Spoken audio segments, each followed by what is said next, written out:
Oh boy. Yeah, man. Oh man. So this was an unfortunate thing.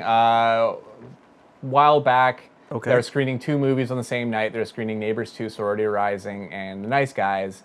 And Trevor and I kind of split on that one, and you went to see Neighbors 2, and I went to see The Nice Guys. Neighbors 2, good stoner flick. Yeah, and then I saw The Nice Guys. Shane Black wrote and directed this movie, and this movie made me laugh so hard that my stomach hurt afterwards. And I've watched it again since, and it still has the same feeling. You had the every giggles? time. It's so funny. The dialogue is hilarious through and through. Let's just give you a taste of it right now. Here's a clip. First of all, I want to say thank you. We've been watching interviews, and it sounds like you might have saved my daughter's life. That was mostly Holly. His daughter. It's genetics. I need your help. I want to know if I can trust you. I'm kind of getting the idea that, you might not have much choice. Well, my situation is very delicate. That's where I know you from, right? The TV. You're prosecuting that car company thing. The lawsuit for the catalytic converter, yes, that's half my day. The other half I spend on pornography. What kind? Like which films? What's your favorite? No. Anti-porn. Right. Like a crusader. Should I be writing this down? Yeah, write it down. The Vegas mob is trying to spread its porn operation to Hollywood Boulevard. And I'm doing everything I can to stop it. Thank you. Porn is bad. Porn is bad. He writes it down. This is just great character acting. Russell Crowe and Ryan Gosling are absolutely hysterical together.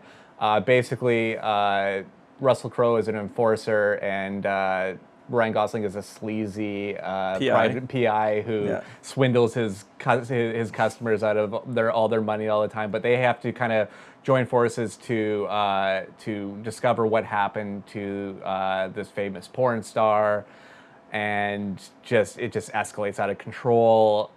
This movie is so good. This is still sitting in my top 5 movies of this year. I absolutely love The Nice Guys, and if you haven't seen it yet, you are in for an absolute treat.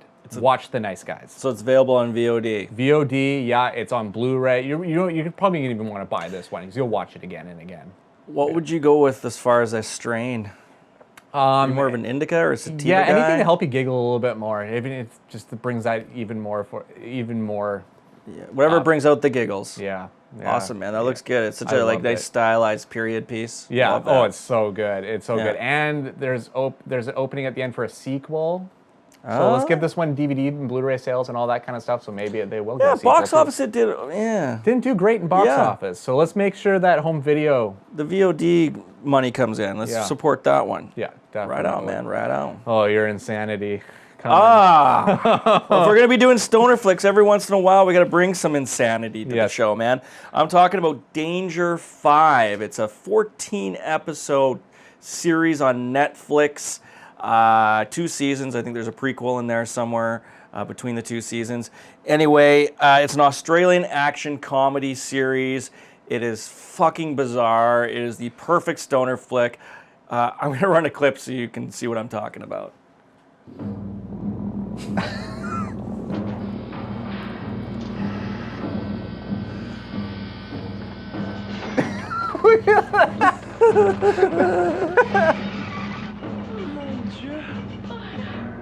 Mon Dieu. Yeah.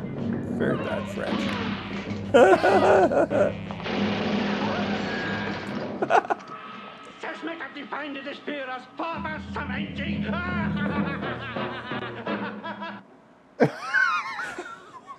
Fuck! That is one of the best scenes. I'm glad you brought that one. So season 1 kind of will remind you of Thunderbirds, and basically what is called Danger 5 is about these 5 spies who basically are sent on a mission to kill Hitler. They got to go and kill Hitler. And so they work together to try to get this mission done. It's written by David Ashby and Dario Russo. They created it. They're Australians. They did a web series, Australian web series called Italian Spider-Man.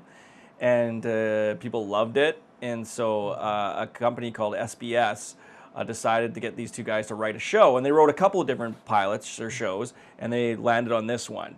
And season 1 will kind of remind you of Thunderbirds. Okay, if you ever watched the old show Thunderbirds, it'll very much remind you of that.